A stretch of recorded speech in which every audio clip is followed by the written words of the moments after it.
David Stearns and the New York Mets made their first major move of this offseason, and it was a little bit of a surprise. Let's break it down.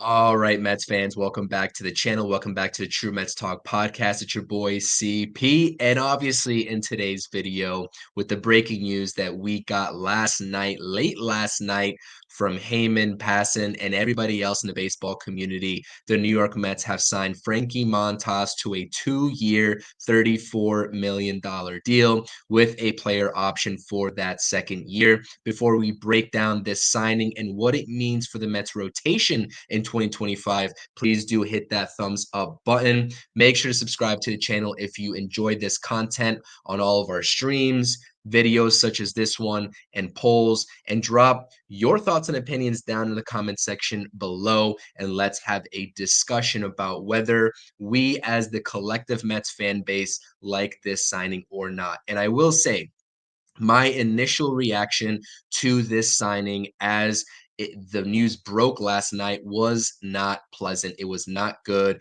I did not like the name Frankie Montas in general in terms of what I've seen from him statistically over the past couple of seasons. And I also didn't like the dollar value for this contract being at $17 million per season. Those were my initial reactions. And then I got a chance to sleep on it. I got a chance to ponder a little bit more about what this could mean for the New York Mets moving forward in this offseason, also in 2025. And I've kind of warmed up to the idea because there are a few things when it comes to Frankie Montas that the New York Mets could definitely fix up in terms of mechanics and overall pitch usage that could contribute to a Severino-like bounce back performance as we saw from Sevy in 2024. And Sevy we'll get into here in just a second because I really do think that this signing mimics that of the prove it year deal that Severino got last offseason, and that officially seals the deal in terms of Severino not coming back to this rotation for 2025 and beyond. But I'll get to that here in just a second. So let's talk about Frankie Montas and the type of pitcher that he is and the type of pitcher that he has been statistically over the past couple of seasons. Now, the one thing to get out of the way is that we only saw Montas in a Yankees uniform for 1 1/3 innings pitched in 2023. In February of that year, he had shoulder surgery, I believe, on his labrum that kept him out all the way until late September. And again, just not any sample size to go along with that season for us to build any sort of conclusion about him in that year, obviously. But let's take a look at all the other years leading up to 2024, primarily being 2021 and 2022, where he enjoyed a lot of success. 2021 was one of his better years of his career so far. 187 innings pitched, 3.37 ERA with the Oakland Athletics. The strikeouts per nine were all the way up at an even 10.0, and the walks per nine were down compared to what he posted in 2024 with the Reds and the Brewers at 2.7. Now, again, the Mets have obviously seen something with Frankie Montas that they think that they can sort of exploit and fix in terms of getting him back on track to the type of pitcher that he was in the first half of 2022 and in 2021, as I just mentioned those numbers, right?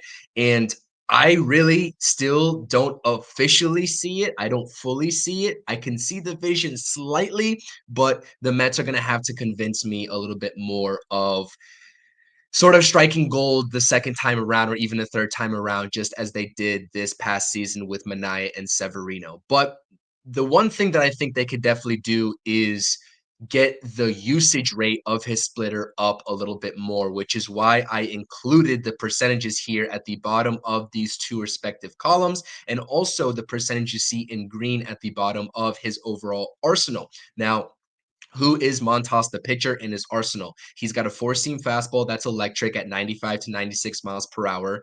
He has a slider as well that you don't see on the screen, but he uses it at I want to say just around 10% of a clip. Again, not enough for me to throw on the screen. And I do think that if he's going to have success with the off speed pitch, it's still not going to be a slider. Although him just possessing it is great because we know the types of pitchers that David Stearns likes, especially taking over the role of president of baseball operations for the Mets. He really does love pitchers that possess a sweeper or slider, and that's exactly what Severino had as well and was his bread and butter. I don't think it's going to be Montas's bread and butter, but it's nice to at least know that he has that as a fifth option. But you take a look at the sinker cutter combination, even distribution there, and finally, the split finger fastball, 18.3% of the time, that needs to go up.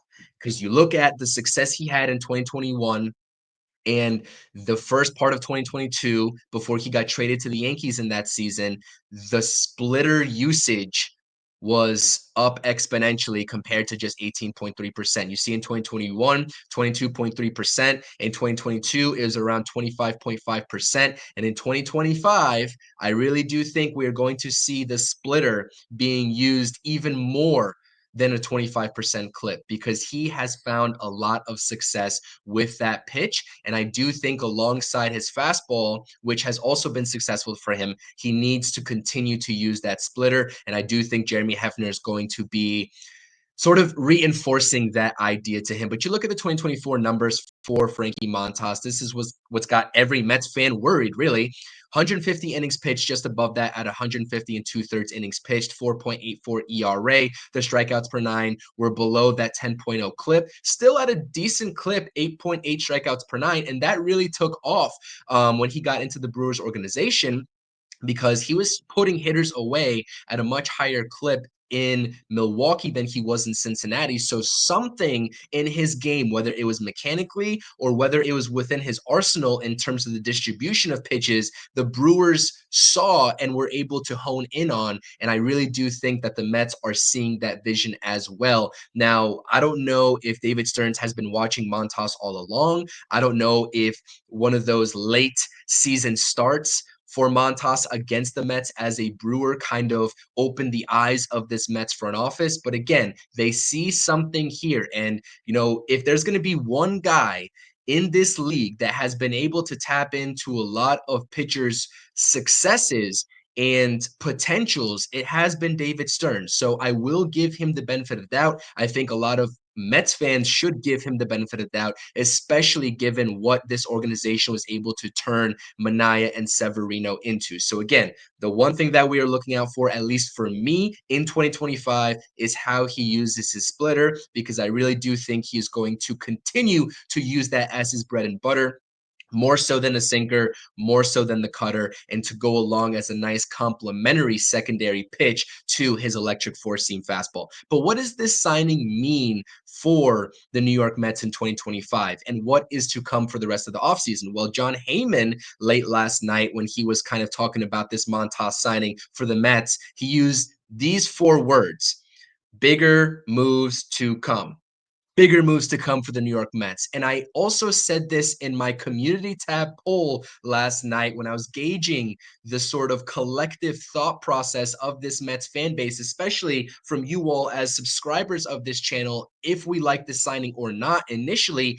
To which my surprise was the overwhelming majority, about two-thirds of you all, at least the last time I checked, said that you like this signing. Because I think that we are starting to realize, right, and taking this signing for what it is. Montas is not coming in here as a starting pitcher three, just as Severino was brought in here to do, right? He is coming in here as a borderline starting pitcher five, or maybe even an SP6, because we do know, or at least I think that the Mets are going to run a six-man rotation, especially with Kodai Senga coming back from that injury-riddled season. It's going to be a six-man rotation. And if you slot in a guy like Montas right there as your fifth option, I think that there are worse avenues, right? And are worse starting points that you could start a season off with other than Montas being your fifth option. So let's take this signing for what it is. He is definitely a fifth option, and the Mets, at the minimum, have two more spots to fill. I'm not ruling out a Sean Manaea re-signing. I am ruling out a Severino re-signing. I thought that the writing was always on the wall especially with the report that Severino wanted a multi-year deal. I know I dropped my video on Severino talking about Walker Buehler as that sort of replacement candidate for Severino. I thought it made a lot of sense, but I think that Montas is the guy that David Stearns has now chosen to replace Severino in this rotation. So maybe we get a Sean Manaea re-signing. I mentioned that on our Mets Hot Stove Live last night. And what my first move would have been is bringing back Manaea. You are able to slot Manaea in as your starting pitcher 3, and then you are cooking going into the winter meetings, potentially being able to go out there and sign a big name free agent, whether it's Corbin Burns, whether it's Max Fried, whether it's anybody else on the free agent list, or going down the trade route, which a lot of people in the Mets community, both content creators, reporters, and whoever else talking about this team has already stated, right? It's not groundbreaking news coming from me, is that a trade is very likely, right, for the New York Mets this offseason in terms of grabbing one of those co-aces in your rotation to go alongside Kodai Senga. If you missed the conversation between Rob and myself talking about Luis Castillo versus Garrett Crochet and the Mets going after one of those two names, make sure you go ahead and check that out. I'll link that stream in the description down below in case you missed it. It was a great conversation. But again, the big thing to realize is even though it's $17 million per season, yes, it is an overpay considering what Spotrac had Montas valued at. They had him valued at around 2 years, $13 million per year. We know what the pitching market is right now. We know the precedent that the Angels, right, have already set for this pitching market with Yusei Kikuchi. I'm not saying that these two pitchers are similar, but again, to get starting pitching via the free agency route and even via the trade route, you're going to have to give up a lot of money, right? And maybe even a lot of prospect capital, depending on which route you take. So again, pitching is very competitive. The Mets were at a disadvantage already going into this offseason, given how many impending free agents they had in this rotation. But now you get a realization of what the back end of the rotation could look like. And everybody wants to forget about Paul Blackburn, right? He is probably at this very moment. It's not set in stone. There's going to be some competition, especially with the guy of his age and having back issues in Paul Blackburn, right? But I think that we can sort of slot in 4, 5, and 6 as of right now going into spring training, being David Peterson, Frankie Montas, and Paul Blackburn, to which I will tell you all, right? There are worse situations to be had in the back end of your rotation other than these 3 guys. So let me know what you think in the comments section. Please do subscribe to the channel. Hit those thumbs up buttons. A whole lot more content. I do apologize. I am still on the road as I am recording this. No microphone. Hopefully the audio sounds okay. I'll be back home tomorrow for our regular scheduled programming. It's your boy CP. Let's go Mets. Until next time. Peace.